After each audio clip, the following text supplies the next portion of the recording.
Mga kapuso, may resulta na po ang investigasyon ng kumpanyang AGB Nielsen. Ito po ay sa reklamong nagkaroon ng dayaan sa mga rating sa telebisyon. Ayon sa ulat ng AGB Nielsen, napag-alamang nagbahay-bahay ang ABS-CBN, namigay ng mga grocery at pera para tutukan ang kanilang mga programa. Kasama sa mga nabigyan ang ilang tinatawag na panel home members. Nakatutok si Sandra Aguinaldo. Sa isinagawang investigasyon ng AGB Nielsen, binalikan nito ang lahat ng 2,000 bahay na nilagyan nila ng metro na ginagawang batayan sa ratings. Napag-alaman ng AGB Nielsen, nagkaroon daw ng promotional activities ang GMA Network at ABS-CBN sa iba't ibang panig ng bansa. Sabi ng AGB, 82 panel homes ang na-expose sa promotional activities ng GMA, habang 16 na panel homes naman ang tinamaan ng promotional activities ng ABS-CBN.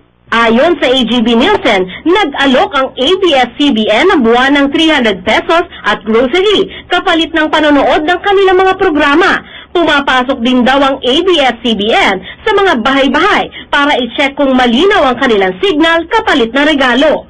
Paulit-ulit din umanong hiniling ng ABS-CBN sa isang home panel member na ipakita sa kanila ang metro na ikinabit ng AGB Nielsen, pero tumanggi ang panel home member. Ang findings ng AGB Nielsen tungkol sa promotional activities ng ABS-CBN sa mga probinsya, hindi na ikinagulat ng GMA Network. Lumalabas, di ba, na ang ABS din.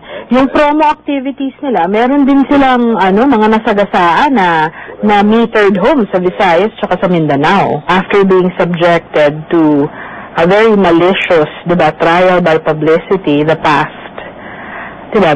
weeks.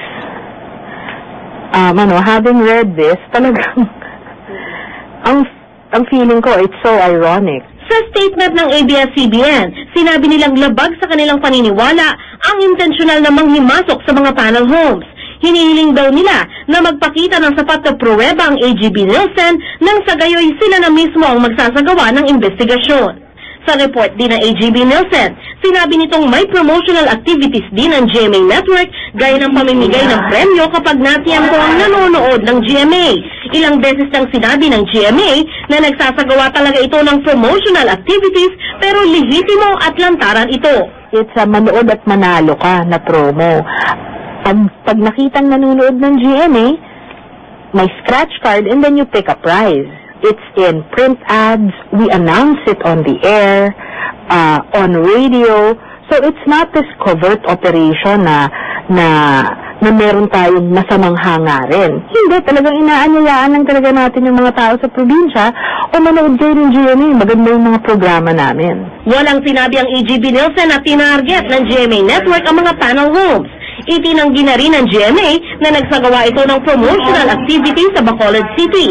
Sinabi rin itong ang mga promotional activities ng GMA ay nakadirekta sa buong komunidad at hindi sa mga panel homes lamang. Meron tayong house-to-house promos sa Cebu, sa Iloilo, at Davao. Well-publicized ito aimed at the general population in barangays, diba? Not at specific panel homes.